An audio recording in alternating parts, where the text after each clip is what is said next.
So, what does it really mean to be a digitally literate teacher today? I mean, really. In this explainer, we're going to look way beyond just using the latest apps and get into what it truly takes to empower our students in this digital world. Let's dive in. Right off the bat, let's challenge a big idea. When you hear digital literacy, does your mind just jump to knowing your way around Google Classroom or maybe how to write the perfect prompt for an AI? Is that all it is? Or is it something way deeper? Knowing when to use these tools and maybe more importantly, why? To see this in action, let's meet Daniel. He's a student teacher. He's getting ready to teach a lesson using technology. And I have a feeling his experience might sound, well, pretty familiar to a lot of us. And here you can see that classic gap between the plan and the reality. I mean, Daniel's plan seems pretty efficient, right? Find a lesson online that's all ready to go, use some tech to show it, but the result? Total disengagement. His students are just watching. They're not connecting, they're not thinking. He used technology, sure, but he completely missed the magic ingredient for actual learning. And this, right here, this gets to the absolute core of the problem. Just consuming digital stuff, watching a video, clicking through slides, that is not the same thing as digital literacy. Not even close. So the real question becomes, how do we get our students to move beyond just being passive consumers? Okay, so let's try to redefine this whole digital literacy thing. It's really time to shift our thinking from just being aware that these tools exist to taking real, meaningful action with them in our classrooms. Now, here's a much more powerful way to think about it. It's all about the ability to find, evaluate, create, and communicate. See how active all those words are? This is about turning our students into empowered participants in the digital world, not just sideline consumers. We can even break this down into 4 powerful actions. It all starts with being able to access information, of course, but it has to move quickly into that higher order thinking, analyzing what you found, creating something new with it, and then finally, acting on it in a really thoughtful, responsible, and ethical way. So how do we make this stuff practical for a Tuesday morning lesson? Well, let's look at a framework that's built around 4 key dimensions. These are things that every single teacher can develop for themselves and for their students. Okay, here's how it all breaks down. First, you have the technical dimension. This is the foundation, just knowing how to use the tools effectively.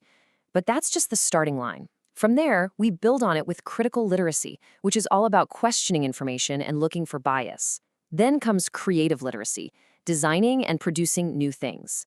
And finally, you wrap it all in ethical literacy, which is about being a responsible digital citizen. Real empowerment happens when you bring all 4 of these together. All right, let's check back in with Daniel. Imagine he takes a look at this framework and completely rethinks his lesson. What happens in his classroom when he shifts the whole focus from consumption to creation? And wow, what a transformation. The old lesson was totally passive, completely teacher-led. But the new one, it's dynamic, it's student-driven. Instead of just watching slides, now his students are creating digital posters, they're collaborating online, and, this is so important, they're actually verifying their sources. They aren't just learning anymore, they're thinking, creating, and contributing. Now that is digital literacy in action. This simple but really powerful cycle becomes the brand new engine of learning in the classroom. The students create something, then they take a moment to reflect on what they made and how they made it, and then they share their work with others. This is just so much more engaging and meaningful than just sitting there receiving information.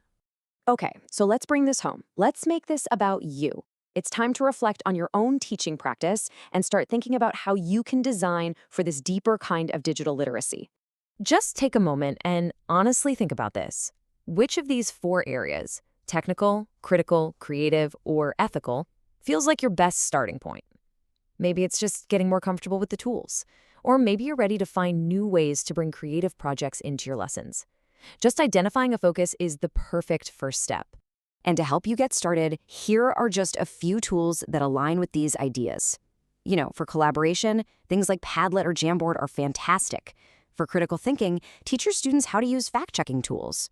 For ethical creation, introduce them to the world of Creative Commons. And yes, you can even use AI. Just teach them to use tools like ChatGPT as a place to start asking questions, not as a place to just copy-paste from. All right, here's your official call to action. Let's put all these ideas together with a really simple design task. Your mission is pretty straightforward. Pick any small topic that you already teach. Now just redesign one little piece of it to intentionally focus on one of these 4 literacies. Maybe it's a quick 5-minute activity where students have to compare 2 different websites, or maybe they create a simple poster and have to cite their image source properly. The goal here is just to take one small, actionable step. And that really brings us to the final and most important question.